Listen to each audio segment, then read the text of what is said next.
ધોરણ 12 ના વિદ્યાર્થી મિત્રો આપણે આપણા વિષયની શરૂઆત કરવા જઈ રહ્યા છીએ।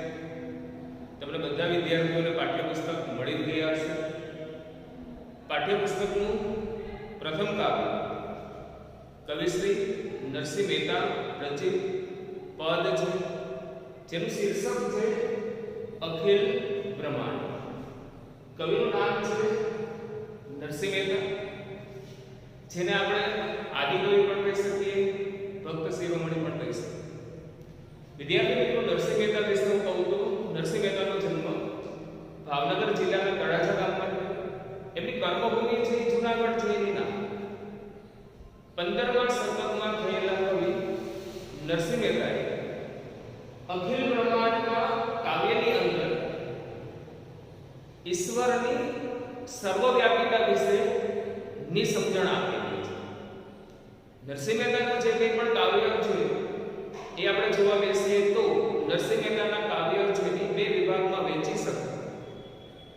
નરસિંહ મહેતાના કાવ્ય એટલે એક તો આત્મચરિત્રાત્મક કાવ્ય કે જેમાં આપણને નરસિંહ મહેતાનું જીવન જોવા મળે, કુંવરબાઈનું મામેરું, શ્રાદ્ધ, ઊંડી, સામરસાનો વિભાગ, આ નરસિંહના આત્મચરિત્રાત્મક કાવ્ય છે। અને બીજો વિભાગ જોઈએ તો કૃષ્ણ ભક્તિના, કૃષ્ણ પ્રીતિના એમણે કાવ્યો આપ્યા છે। નરસિંહ મહેતાના કાવ્ય પ્રભાતિયા તરીકે લોકકંઠે હજી પણ સચવાયેલા છે। નરસિંહ મહેતાના કાવ્યમાં આપણને ઝૂલણા છંદનો ઉપયોગ થયેલો જોવા મળે। નરસિંહ મહેતાના કાવ્યની અંદર ત્રિવેણી સંગમ છે, વિષય વસ્તુનો ત્રિવેણી સંગમ। નરસિંહ મહેતાના કાવ્યની અંદર જ્ઞાન છે, નરસિંહ મહેતાના કાવ્યની અંદર ભક્તિ છે, અને નરસિંહ મહેતાના કાવ્યની અંદર વૈરાગ્યની વાતો છે। એટલે જ્ઞાન, ભક્તિ અને વૈરાગ્યનો ત્રિવેણી સંગમ એ નરસિંહ મહેતાના કાવ્યની અંદર આપણને જોવા મળે। અખિલ બ્રહ્માંડના કાવ્યની અંદર કવિ શ્રી નરસિંહ મહેતાએ ઈશ્વરની સર્વવ્યાપિતા વિશે આપણને સમજણ આપેલી છે। આપણે જે જગત જોઈએ, જે પૃથ્વી ઉપર આપણે બધાએ જીવ સૃષ્ટિ છે તેને જો કોઈએ બનાવ્યું હોય તો તે ઈશ્વર છે, અને અણુ-અણુમાં ઈશ્વર છે વ્યાપ છે, સમાયેલા છે। એટલે ઈશ્વરની સર્વવ્યાપિતા બતાવવા માટે કવિએ ઈશ્વરની જે કંઈ આપણે બધા ભક્તિ કરીએ, જુદા જુદા નામે આપણે ભક્તિ કરીએ, એની નામ એ પણ ઈશ્વર છે, અંતે તો એક છે। આ વાત છે એ બહુ સરળ શબ્દોમાં કવિવર નરસિંહ મહેતાએ આપણને સમજાવેલી છે। એટલે કાવ્યની પ્રથમ પંક્તિ આપણે જોઈએ તો આપણને ખબર પડશે કે અખિલ બ્રહ્માંડમાં એક તો શ્રી, આખા બ્રહ્માંડની અંદર ઈશ્વર માત્ર એક જ છે। તો ઈશ્વર જો એક જ છે તો કવિ એવું કહે કે જુજવે રૂપે અનંત ભાસ, એના જુદા જુદા રૂપ છે, એ જુદા જુદા રૂપને કારણે આપણને તે અનંત લાગે છે। ઈશ્વર છે એક, જુદા જુદા સ્વરૂપ, જુદા જુદા નામ, જુદા જુદા ધર્મ, જુદા જુદા સંપ્રદાયને પરિણામે આપણને ઈશ્વર એક કરતા વધારે કોઈ એવું લાગે છે। એટલે ઈશ્વરની સર્વવ્યાપિતા બતાવવા માટે કવિ નરસિંહ મહેતા એવું કહે કે આખા બ્રહ્માંડની અંદર ઈશ્વર એક જ છે, પણ જુદા જુદા રૂપને કારણે માણસોને તે અલગ અલગ લાગે। ઈશ્વર છે કઈ જગ્યાએ તો કવિ એવું કહે કે દેહમાં દેવ, દરેક માણસના શરીરની અંદર, દરેક માણસના શરીરની અંદર દેહમાં દેવ તું, દરેક માણસના શરીરની અંદર આત્મા રૂપે ઈશ્વર પોતે બિરાજમાન છે। અણુઓની અંદર વ્યાપ્ત ઈશ્વર છે, આપણા મારા તમારા બધાના શરીરની અંદર ઈશ્વર છે સમાયેલા છે। તત્વમાં તે છે પંચ મહાભૂત તત્વની આપણે વાતો કરીએ, એ પાંચે પાંચ મહાભૂત તત્વો જો કોઈ તેજ હોય તો ઈશ્વર છે। કોઈ ભાઈએ એક પ્રશ્ન કર્યો કે ભાઈ તેજ એટલે શું? તો કે દિવસે તેજ એટલે કે સૂર્ય। તેજ પ્રકાશ ક્યાંથી આવે? તો દિવસે તેજ એટલે સૂર્ય, તો રાત્રે? તો કે રાત્રે તેજ એટલે ચંદ્ર। તો કે સૂર્ય પણ ન હોય અને ચંદ્ર પણ ન હોય, ત્યારે તેજ એટલે શું? ગાઢ અંધકાર છે ત્યારે તેજ કોને કહેવાય? તો કે ત્યારે તેજ એટલે અવાજ, અવાજની દિશામાંથી આપણે માણસને ઓળખી શકીએ। ઘરની અંદર લાઈટ ગઈ હોય અને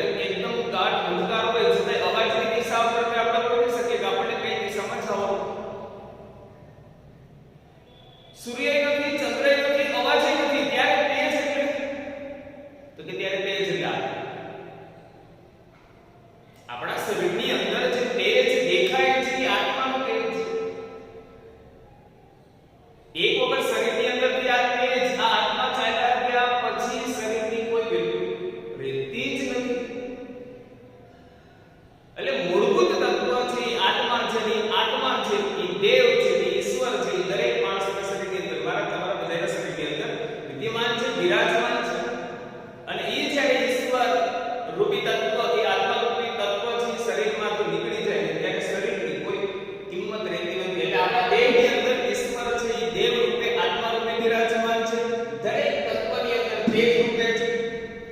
અને શૂન્યમાં શબ્દ થઈ વેદવાસ, જ્યાં કશું જ નથી ત્યાંથી, શૂન્ય એટલે કે રહિત કોઈ પણ વસ્તુ નથી ત્યાંથી પણ શબ્દ રૂપે વેદની અંદર ઈશ્વર છે એ વસવાટ કરે છે.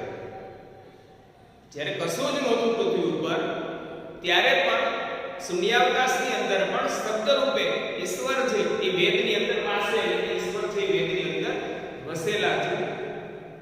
એનાથી આગળ આપણે જોઈએ તો પવન તું, પાણી તું, ભૂમિ તું, ભૂધરા. એ ભૂધરા એ ભૂમિને ધારણ કરનાર ઈશ્વર. પવન પણ તું છું, પાણી પણ તું છું અને ભૂમિ પણ તું છું. ઈશ્વરને સંબોધન કરેલું છે ભૂધરા, એટલે કે જમીનને, ભૂમિને ધારણ કરનાર હે ભૂધરા.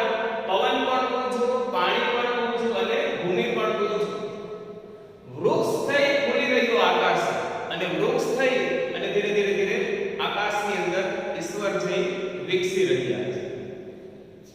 વિવિધ રચના કરી આ પૃથ્વી ઉપર જે વિવિધ પદાર્થોની ઈશ્વરે જે કઈ રચના કરી એનું કારણ શું? તો કે જુદા જુદા રસ લેવા માટે. પૃથ્વી ઉપરના જે તમામ તત્વો છે એની રચના ઈશ્વરે પોતે જુદા જુદી વસ્તુનો રસાસ્વાદ લેવા માટે ઈશ્વરે તમામ તત્વોની રચના કરી. અને રસાસ્વાદ લેવો હોય તો ઈશ્વરે શું કરવું પડે? તો કે એના માટે શિવ થકી જીવ થયો એ દાસ. અને એના માટે ઈશ્વરે શિવમાંથી જીવનું સ્વરૂપ ધારણ કરી અને પૃથ્વી ઉપર આવ્યો.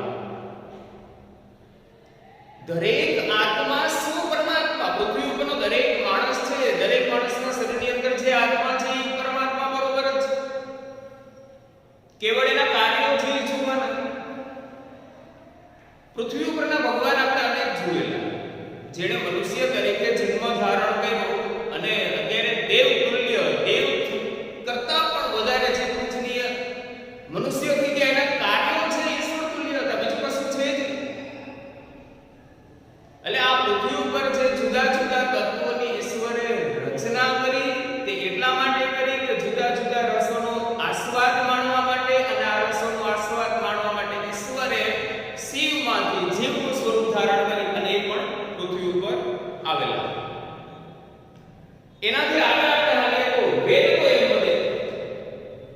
વેદ આપણા જે ધર્મગ્રંથો છે, સૌથી પ્રાચીન ધર્મગ્રંથ હોય તો ઋગ્વેદ. વેદો એવું કહે છે અન્ય સ્મૃતિ અને સ્મૃતિ સાધે. સ્મૃતિ એટલે કે વેદો અને સ્મૃતિ એટલે કે એમાંથી ઉદ્ભવ થયેલા, એમાંથી ઉત્પન્ન થયેલા ધર્મગ્રંથો પણ એને સાક્ષી આપે છે. કઈ વાતની સાક્ષી આપે? એ વાતની કે કંડલ કુંડળ વિશે વેદનો સુવર્ણ અને એમાંથી બનેલા કાનમાં પહેરવાના કુંડળ કયો, ઘરેણા કયો, એના વચ્ચે ક્યારે કોઈ જાતનો ભેદ હોતો નથી. જેવી રીતના સોનું છે અને સોનામાંથી બનાવેલા વીંટી હોય, ચેન હોય, બુટ્ટી હોય, કોઈ પણ ઘરેણા બનાવો એ વચ્ચે કોઈ ભેદ નથી. એવું કોણ કહે? વેદ. વેદ પણ એવું કહે છે, શ્રુતિ અને સ્મૃતિ આ ગ્રંથો પણ એવું કહે છે કે સોનામાં અને એમાંથી બનાવેલા ઘરેણા વચ્ચે કોઈ ભેદ નથી. ઘાટ ઘડ્યા પછી નામ પૂછ્યું. ઘાટ એને આકાર આપ્યા પછી આપણે એને અલગ અલગ નામથી ઓળખીએ છીએ. એ નામ છે એ વસ્તુની ઓળખ છે. અંતે તો એમનું વેદ, અંતે તો એમાં સોનાનું સોનું જ છે. જેવી રીતના સોનામાંથી બનાવેલા ઘરેણા અને સોના વચ્ચે કોઈ ભેદ નથી. આ તો માત્ર એને જુદા જુદા આકારો, જુદા જુદા ઘાટ ઘડ્યા એને પરિણામે એના નામ અલગ હોઈ શકે, પણ અંતે તો એમાં સોનું જ છે. મારામાં અને તમારામાં એક જ વસ્તુ કોમન છે કે આપણા શરીરની અંદર ઈશ્વર છે એ આત્મા સ્વરૂપે વિરાજેલા. એ નથી તો શરીરની કોઈ વેલ્યુ. અને સમસ્ત પૃથ્વી ઉપરના તમામ સજીવો માટેનો શબ્દ છે. તમામ સજીવની અંદર ઈશ્વર છે. આપણે લોકો માનતા નથી એને ના, પણ ઈશ્વર છે વિરાજમાન છે. હું તો ત્યાં સુધી કહું કે પૃથ્વી ઉપરના તમામ કાર્યો છે એ પણ ઈશ્વર જુએ. આપણા જે કંઈ પણ કર્તવ્ય, જે કંઈ પણ કામ આપણે કરીએ ઈશ્વર જુએ. તમને એક નાનકડું ઉદાહરણ આપું. માનો કે કોઈ પણ દેશની અંદર રમાતી ક્રિકેટની મેચ હોય, કોઈ પણ દેશની અંદર ક્રિકેટની મેચ રમાતી હોય, એ ક્રિકેટની આપણે આપણા ઘરની અંદર બેઠા બેઠા ટેસ્ટથી ટેલિવિઝનમાં જોઈ શકીએ. આપણા પાસે જો એવી વ્યવસ્થા હોય કે દુનિયાના કોઈ પણ ખૂણે રમાતી મેચ જઈ આપણે જોઈ શકતા હોય ઘરની અંદર, તો આપણે જે કંઈ કામ કરીએ ઈશ્વર જોતો જ હોય. હજારો કિલોમીટર દૂર કોઈ પણ વ્યક્તિ છે એ આપણો યોગ્ય નંબર દબાવે તો એ આપણી સાથે વાત કરે એટલે એનો અવાજ આપણને સંભળાય, એટલે આપણે યોગ્ય હૃદયથી જો પ્રાર્થના કરીએ તો ઈશ્વર સુધી આપણો અવાજ જાય રિપ્લે નથી. પરિસ્થિતિ આ છે, મનુષ્ય માત્રને જોઈએ રિપ્લે પણ ખાલી રિપ્લે આવતો નથી. એનાથી આગળ કહું તો ગ્રંથે ગડબડ કરી. ચિંતા ક્યાં થઈ કે ધર્મ ગ્રંથોએ અણસમજણ ઉત્પન્ન કરેલી છે. ગડબડ કરવી એટલે અણસમજણ ઉત્પન્ન કરેલી, માણસને ચોખ્ખી વાત કરેલી નથી. જે પણ જુદા જુદા ધર્મના ગ્રંથો છે એ લોકોએ મનુષ્યને સમજાવવામાં ક્યાંક ગેરસમજણ ઉત્પન્ન થઈ. નરસિંહ મહેતા એવું કે ગ્રંથે ગડબડ કરી વાત ન કરી. ગ્રંથોએ જાણે કે અણસમજણ ઉત્પન્ન કરેલી છે અને માણસોને સાચી વાત કરેલી નથી. એનું પરિણામ એ હતું કે દરેક મનુષ્યને જે સૂચે એને પૂછે. માણસ માત્રને પોતાની જે વસ્તુ સાચી લાગી એની માણસ પોતાની રીતે જે પૂજા કરવા માંડ્યો. એટલે મેઇન કારણ આ છે કે આપણા ધર્મ ગ્રંથોએ અણસમજણ ઉત્પન્ન કરેલી છે, સાચી વાત ન કરી. એનું પરિણામ એ આવ્યું કે દરેક માણસને જે વસ્તુ સાચી લાગી એની પૂજા કરવા માંડ્યા. મન વચન કર્મથી આપ માની લો. પોતાના મન અને વચન અને કર્મથી પોતાને જે સત્ય લાગે તેની એ પૂજા કરે અને એ પોતાના મનમાં જે સૂઝે એને ઈશ્વર માની અને પૂજા કરે. એટલે આજે બી ઈશ્વર અનેક છે એવી પરિસ્થિતિ ઉત્પન્ન કરનાર કોઈ ગ્રંથો છે. ગ્રંથોએ આપણે સાચી વાત ન કરી, એનું પરિણામ આવ્યું કે મનુષ્યને જે સત્ય લાગે મન વચન કર્મથી એની પૂજા પોતપોતાની રીતે કરવા. એનાથી આગળ આપણે જોઈએ તો વૃક્ષમાં બીજનું, બીજમાં વૃક્ષ. પેલા બીજ રૂપ પેલા વૃક્ષ. પ્રશ્ન છે વૃક્ષ પણ એક બીજની અંદર એક આખું વૃક્ષ સમાયેલું છે અને તેવી જ રીતના વૃક્ષની અંદર અનેક બીજ સમાયેલા છે. મૂળભૂત આધાર માનો કે તમે એક સરસ મજાનું એક ઝાડ આપણે બધે જોઈએ એટલે આપણે ઝાડની પ્રશંસા કરીએ, એની અંદર પાન અથવા તો ફૂલ આવે એની પ્રશંસા કરીએ, એના જે બી ફળ આવશે એની આપણે બધે પ્રશંસા કરશું. પણ ઝાડ, પાન, વૃક્ષ, ફૂલ, ફળ એનો તમામ આધાર એના મૂળિયા ઉપર છે. કે એનો તમામ આધાર છે એના મૂળ ઉપર છે. એટલે વૃક્ષમાં બીજતું, બીજમાં વૃક્ષતું આડોનું છે તો પડદો પડેલો છે. એટલે જો બટન દો એક પાસ એની આડો છે પડદો પડેલો છે, આપણે જોઈ શકતા નથી. અને આગળ કે વણે નરસેલો એક મન કરે શોધ. નરસિંહ મહેતા એવું કે મનુષ્યના મનને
વૃક્ષમાં બીજ સમાયેલું છે અને બીજમાં વૃક્ષ સમાયેલું છે, પણ આટો પડતો છે એટલે આપણે એને જોઈ શકતા નથી.